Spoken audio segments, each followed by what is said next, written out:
Most of us likely know something about the history of Apple, given that former CEO Steve Jobs' life has been marveled at and scrutinized over in books, documentaries, and movies. His grand ideas pertaining to computer devices that were above and beyond anything ever made could be said to have been manifested for the most part in the iPhone. June 2017 marked the 10th anniversary of the first iPhone to hit the stores, and throughout that decade, Apple sold a whopping 1.2 billion phones. The iPhone is perhaps the most iconic phone ever created, even though its newest iteration has been criticized for being too expensive and having some flaws. In the phone business, Apple has one major foe, right now with a stronger market share in the smartphone business. It is these two companies we will discuss today in this episode of the Infographic Show, Apple versus Samsung.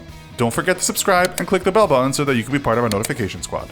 Let's first take a brief look at how these companies got going. Apple was started by Steve Jobs and Steve Wozniak in 1976. They began by making personal computers, with Wozniak the engineering brain in the team, and Jobs being more than able to market his unique ideas. It wasn't all plain sailing, and Jobs was forced out of the company before being brought back in 1996. He later became CEO, and in doing so, pushed his ideas for a more streamlined, accessible, and beautiful version of the PC. That took the form of the first iMac in 1998, and a year later we got the Apple logo that remains today. They gave us the iPod in 2001, the iTunes Music Store in 2003, the iPhone in 2007, the iPad in 2010, and Apple has since become a world leader in consumer electronics, offering high-end devices that have made the deceased Jobs a demigod of gadgetry consumerism. Samsung's history is much more diverse. Founded in 1938 by the now departed South Korean businessman Lee Byung-chul, Samsung started off as a trading company dealing in things such as noodles and other dried foods. Lee had his hands in many jars, and Samsung became involved in textiles, insurance, and sugar, among other things. In the 60s, the company turned to electronics, and then in the 80s, it got into telecommunications hardware. Samsung, the conglomerate, has been involved in too many kinds of business to mention,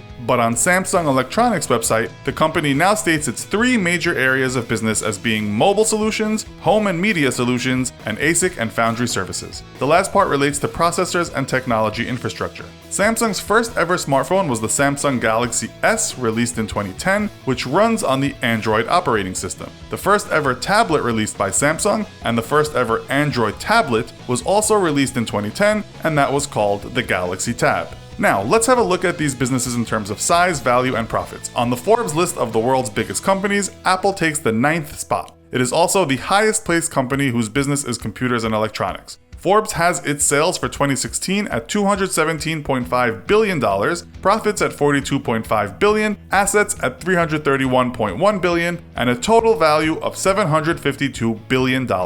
Many reports surfaced in 2017 featuring companies in a race to have the first $1 trillion valuation, and right now Wall Street is betting that that company will be Apple. Trailing behind are Amazon, Google's parent company Alphabet, Microsoft, Facebook, and Tesla. When Fortune put this list together, they didn't mention Samsung Electronics. Forbes put Samsung Electronics as the 15th biggest company in the world. The South Korean behemoth was said to have $174 billion in sales, $19.3 billion in profits, $217.1 billion in assets, and a market value of $254.3 billion. Samsung was the second highest placed tech company on the list, in front of those other American tech companies we just mentioned.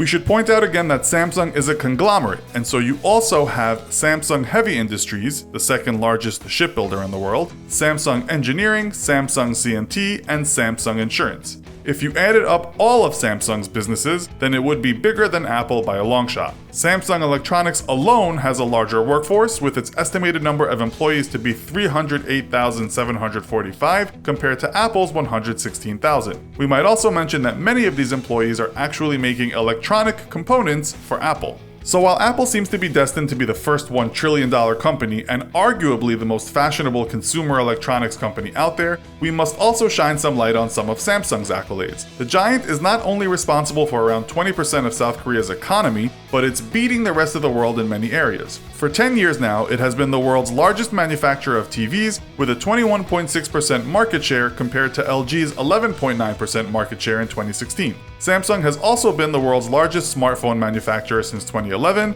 and in the second quarter of 2017 had a 22% market share compared to Apple's 11.2% market share globally. For a while in 2017, The Verge reported that China's leading smartphone maker, Huawei, had knocked Apple off the second spot. So, while Samsung leads the way in the smartphone business and doesn't look like it can be caught, Apple is struggling to keep up with the innovative Chinese smartphone makers. We should also mention that in July 2017, Samsung Electronics took over Intel as the biggest semiconductor chip maker in the world. In terms of tablets, in 2017, Fortune reported that shipments were down overall, but that Apple is still beating second-place Samsung. Now let's take a look at some historical data. While Samsung has had the smartphone lead for a few years, it wasn't always this way. If we look at the biggest selling phones of all time, then the top is the indestructible and indefatigable Nokia 1100. It wasn't very smart though. In terms of smarter phones, Apple's iPhone 6 and iPhone 6 Plus lead the way, having sold over 220 million units. Samsung's best-selling touchscreen phone was its Galaxy S4 that sold over 80 million units in the first 12 months. That's only 10 million more than Apple's iPhone 5 sold in its first 12 months. If we look at recent times, you can see some interesting differences in how these companies make money. In 2016, Apple introduced 3 new phones, but Samsung introduced 30 new phones. That year, Business Insider pointed out that Apple still made roughly twice as much revenue from mobile devices. We might also mention here Samsung's amazing exploding phone, the Galaxy Note 7, which reports state cost Samsung in the region of $5.3 billion.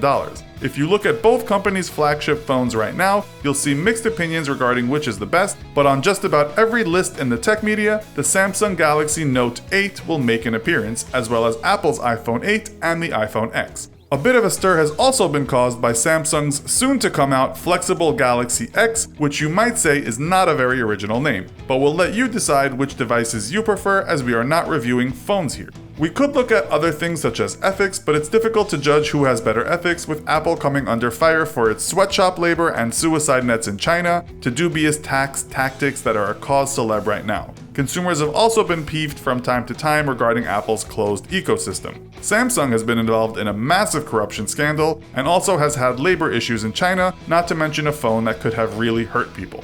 So, which company or which company's products do you prefer? Let us know why in the comments. Thanks for watching, and as always, don't forget to like, share, and subscribe. See you next time!